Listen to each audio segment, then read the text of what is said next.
Hi guys, I'm back on another rainy western North Carolina day. I'm telling you, I think I need to find somewhere, preferably a mountain bike town where it doesn't rain so much. Maybe you can leave some suggestions in the comments. I'd love to see your suggestions. Asheville's a cool place, but man, it rains a lot. Anyway, so I took the Trek Slash 9.8 as promised out on a chunkier black diamond trail, not a fast flowy trail. I wasn't as much interested in how fast I could go as much as how did the bike help me negotiate, you know, obstacles and features that probably scared me a little more in the past when I didn't have a full suspension.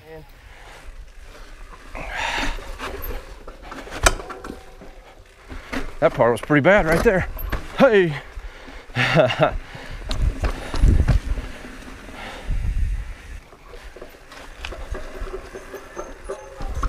That's so easy. It just looks worse than what it is.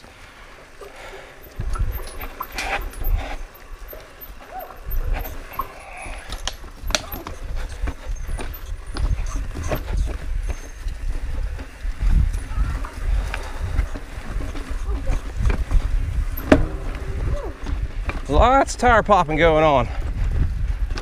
Staying on the bike a lot more with this bike, and therefore I'm fighting a lot more hand fatigue as a result. That's good, my hands will get stronger. Well, needless to say, it made me a lot faster in those areas. I set 5 or 6 Strava personal bests for the sections that I went down, in particular Big Rock. I did the Dupont State Forest, Cedar Rock up, you know, the Eastern Slick Rock, for those of you who are familiar with that. It's a legendary trail out here. And then the descent down Big Rock, which is a real fun trail that, if you look at mountainbikeproject.com, most people rate it a black diamond. There's a few who rate it double black. I tend to agree with black. There might be a couple features there that are double black, but not much of it.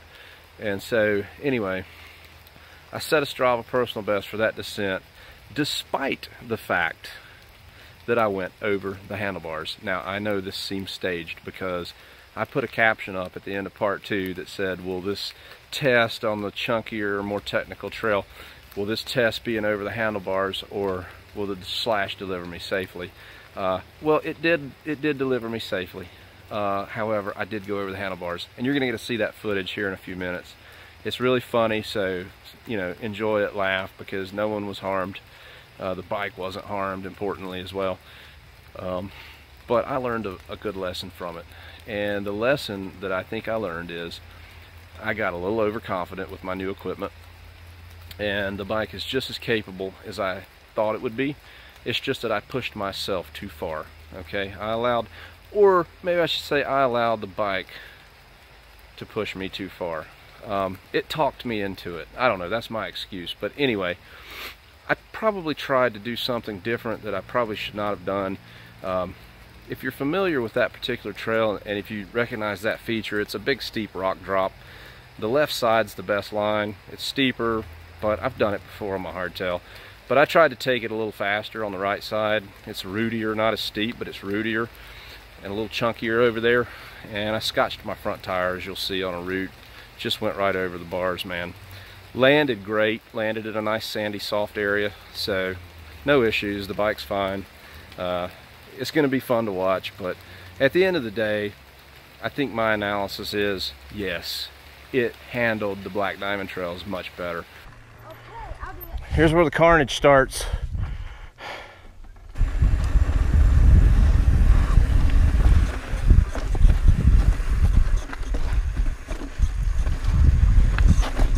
Woohoo! Hey, crazy. Whoa. Oh, that was nuts.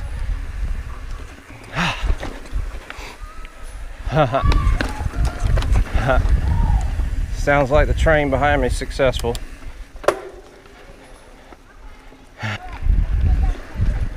Matthew, here's where I need to go in front, okay? Please.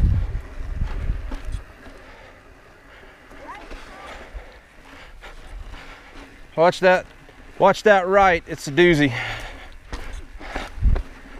It's like riding on the moon or something. Craters. Oh. All right. Woo!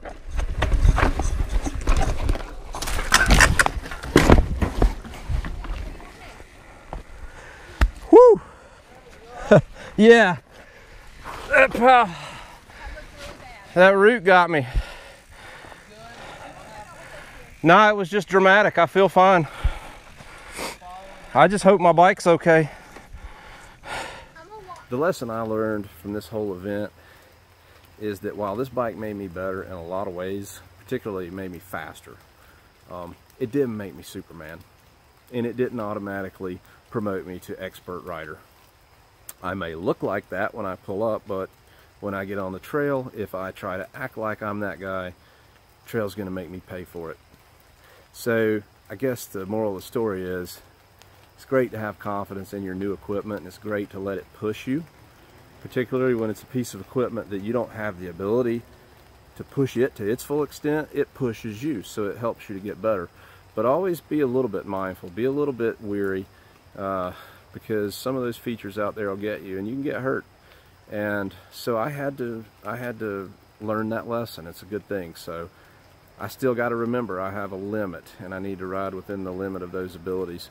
And gradual increases. It's all about the gradual increases. I'm telling you, from this perspective, you can see that it's not that bad. It looks worse when you're standing over it, sitting on the bike. Dang, Mom. Here, let me roll this. You know what? That probably wouldn't be a bad way to go either. It's but fine, I didn't do it. That over there is a trick, because it's like, oh, that's not as steep. Take that one, or you can go to... Nah, screw it. After a wreck like that, I gotta go. I got 9 lives. I only used 1 today.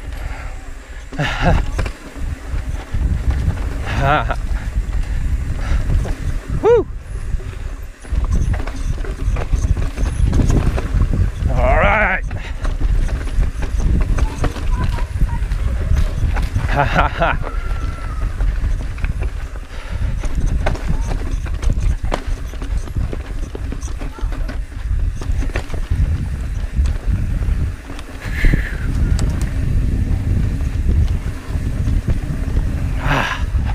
That is a tricky spot.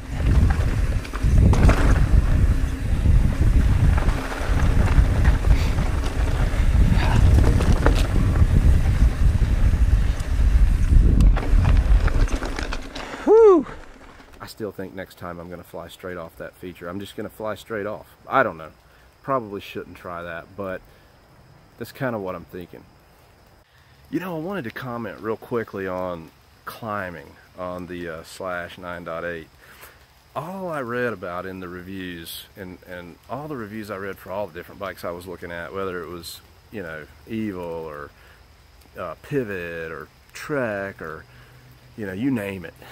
When people start talking about slack head angles and seat tube angles and enduro bikes, they start talking about heavy and slack angle and, oh, you know, inefficient pedal platform.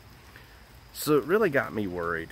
So I just wanted to mention briefly, I know I mentioned this in the other videos, the climbing was great for me. Again, I'm a terrible climber. My fitness is in progress, so I'm getting better every time I go out. I'm setting personal bests on Strava for my climbs, and I'm, you know, on this bike I'm not seeing anything but progress. It's not held me back at all yet in the first couple weeks. So I'm pushing up those fire roads, I'm pushing up those single track, those steep single track ascents. I'm pushing right through them. This bike's giving me confidence, and I'm not feeling any more pain pedaling it than I did my heart. Oh.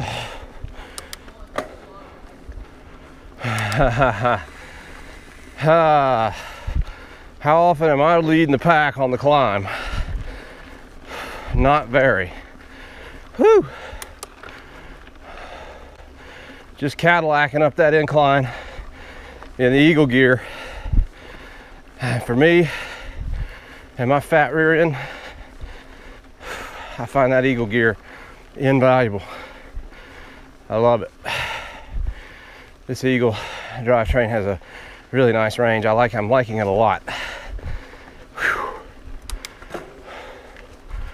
Holy shiitake mushrooms.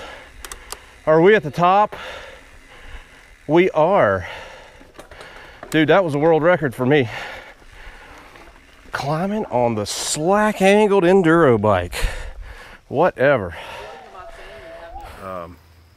So just keep in mind that you probably won't be disappointed. That's my guess.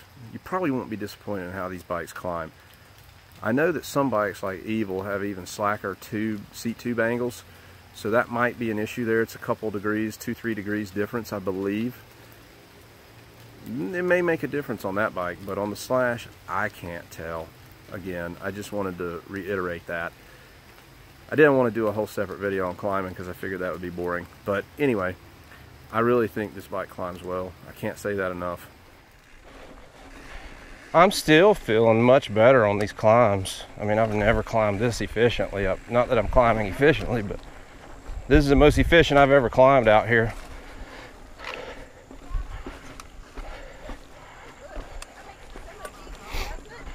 Oh, you jinxed us, Matthew. Dadgummit.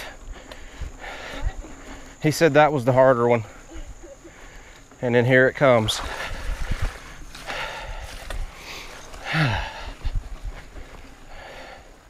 And that's coming from a terrible climber. If you're an expert who loves to race uphill 20 miles per hour on your, trail-oriented bike that doesn't have those kind of slack angles and that kind of thing, and you're a nuanced, super fit athlete, you probably may not feel that way. You may say, oh, the Slash climbs like garbage. Okay, but that's not me, and that's not a lot of guys like me. So if you're like me, you're going to be fine in that respect, I do believe.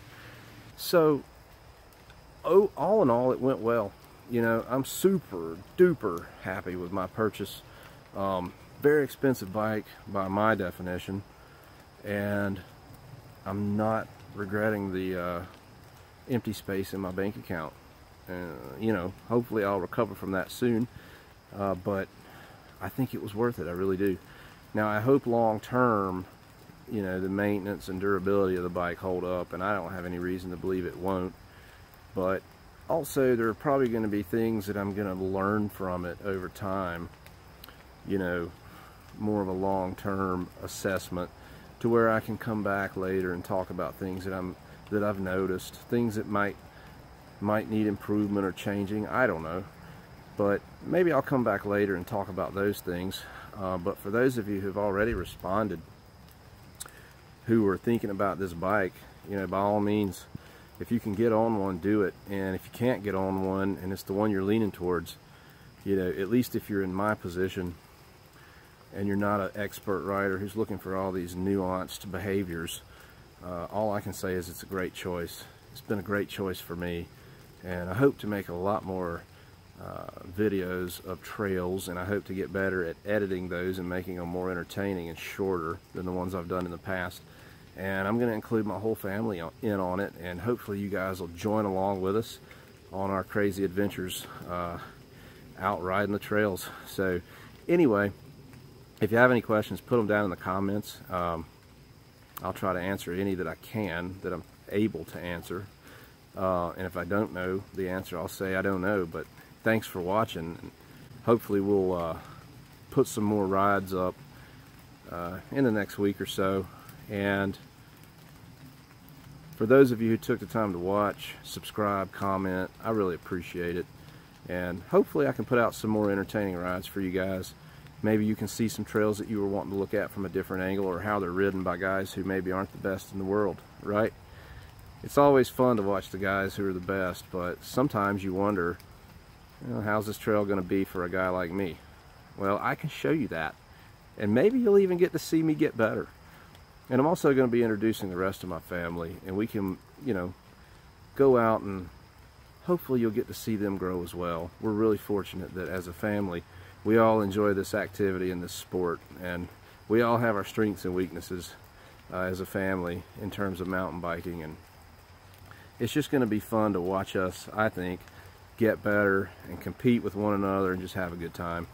So at any rate, keep an eye out for more videos in the future, and in the meantime, thanks for watching, and I'll see you on the next one.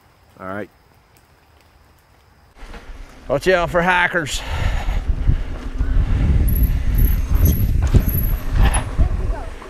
That's a good question. We got to go right.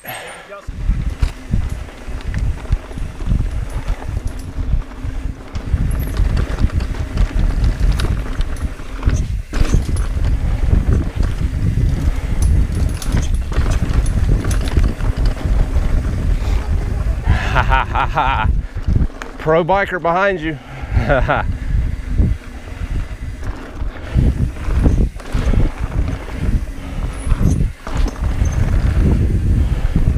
Woo.